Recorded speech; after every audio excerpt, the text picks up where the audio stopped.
After not having played since 2008, my return to the MLB The Show has been less than triumphant.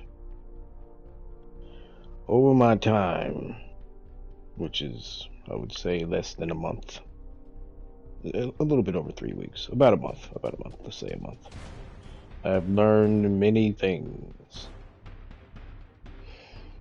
These things will be discussed, I'm sure, at a later date. Today's recording is a little segment that I felt needed to be put together. Today's segment will be named The Good, The Bad, and The Broken. Okay, my wife has intervened. She does not condone the mystery thriller voice, so I have to talk normally. Okay, guys, putting together a little segment here I called The Good, The Bad, and The Broken. Number one on the good is going to be this Byron Buxton card right here. This card right here is phenomenal. It's probably one of the best cards in the MLB. The best all-around card in the MLB. This guy will take your yard, bunt, bunt for a double, and steal the third. He's just the best all-around card in the game, and extremely cheap for about $8,000 right now, which is ridiculous. This game is upside down. It's I haven't played since 2008. You know what I mean? And back then, I think the PCI system came out in 10, but it might have been before then. But back in my day, the thing to do was small ball or junk ball, what we called it. It's a very important part of MLB The Show that's still in MLB The Show for my time of being here, being back, because I haven't played since, like I said, 2008. I've played for 3 weeks, a little bit under a month, and small ball is still in MLB The Show. But for some reason, everyone's so YouTube-y and home run happy that it's become a lost art. People have completely forgotten about small ball or junk ball. And this guy is one of the perennial players of it. It's ridiculous that this card's only $8,000. You know what I mean? You got a card like the next card I'm going to be talking about, going for over 200,000 stubs, which is first of all, the price is astronomical, and it's just over. I'll talk about this. We'll get to that next. Let's talk about this card here. This card is phenomenal. Okay, does it all, and for $8,000, you can't beat it. In my opinion, the best all-around card in MLB The Show. Really good with bunting. Will take your yard and steal you a couple of bases. Does it all. A really, really good card, and I would say that this is probably the best all-around card in MLB The Show. Even after Babe Ruth. I know Babe Ruth just came out. I was playing a Babe Ruth earlier, and the guy was cheese contact hitting with him the entire game. It's just you spend all of that, you know what I mean, for that card, and you contact hitting. You're doing bloop singles to. It's crazy. But this is, in my opinion, the best buy you can make in MLB The Show right now.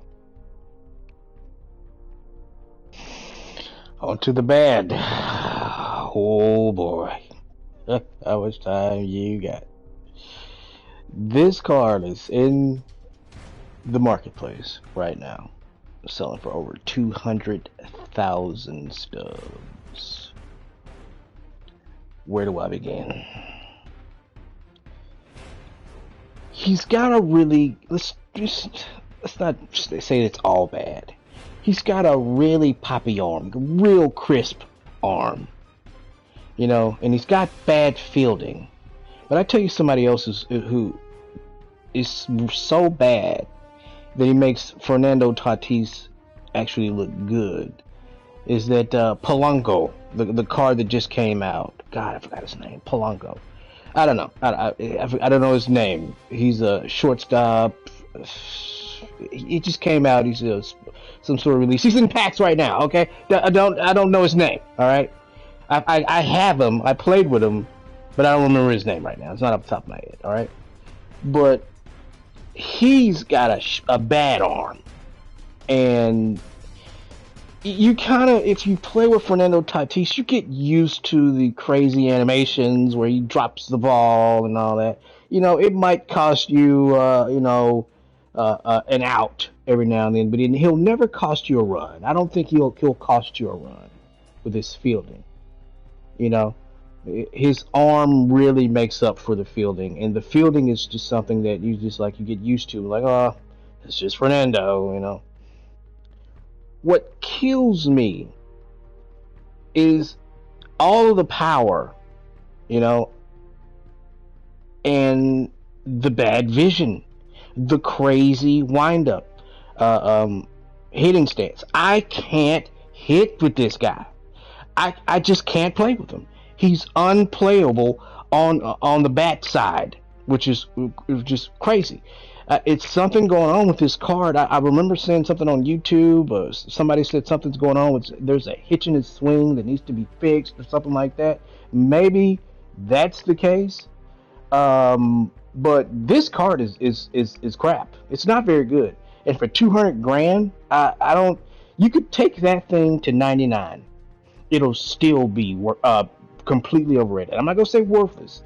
I would pay. I would say he's worth about 25 to 35 grand. That's it, at the absolute most. This card is not very good. It's not. It's not very good, if you ask me. His swing is messed up. Offensively, he just strikes out a lot. When I see this guy, and keep in mind, I've only been back for about a month. When I see this guy, I go num-nums. I just pitch right at him. I'll tell you somebody else who I'll pitch right at. I'll get messed up from time to time, but not as much as the next guy messes me up.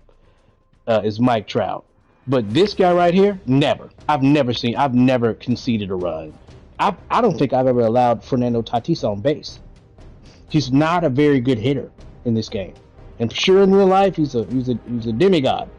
But in this game, something's going on with his swing. Something's wrong here. This card is broken, completely overrated. And for 200 grand, don't make me laugh.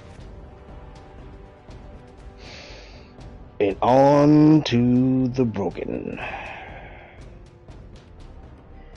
I was thinking about calling it the good, the bad, the busted, but I don't know.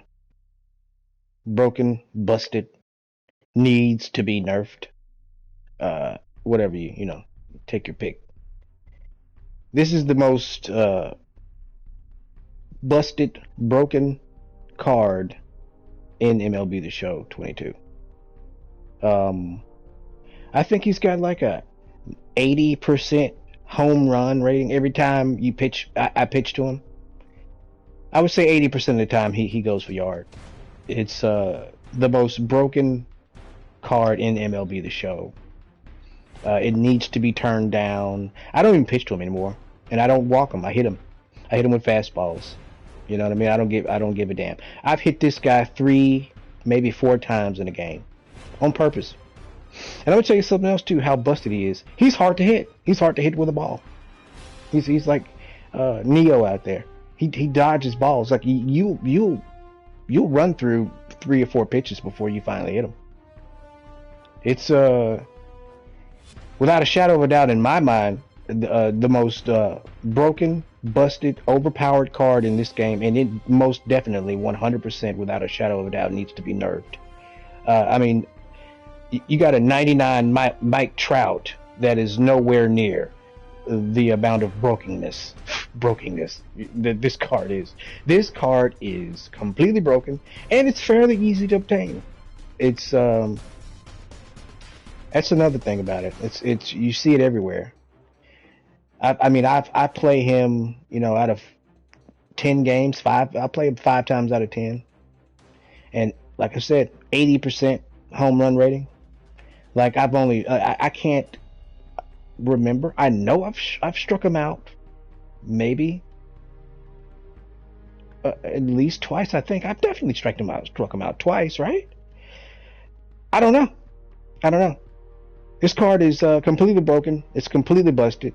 Um, Not only is he, I mean, the home run's broken. He's actually a pretty good base runner too, which is crazy.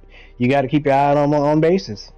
He ain't Ricky Henderson or nothing, but it's just one of the most broken cards in the game. I don't understand why this card is so OP. I don't understand why this card has been allowed to remain this level of OP. It's completely busted. It's completely broken. It needs to be nerfed. It's the most broken card in this game, and I'm talking. This is Babe Ruth era. You know, this is a new video. This is not from a month ago. This is today. This is what's today? Monday, June 6th.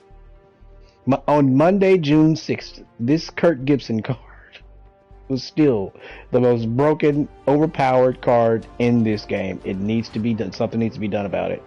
Like I said, I don't even pitch to him anymore. It's broken. And this concludes the good, the bad, and the broken. And hopefully, if this video does well, I'll make more. But I gotta go. This guy, every time I see his face, I just want to throw up. I hate this card. I hate this card. I hate his face. Like, I hate him. I do not like him. I just gotta go. I gotta go.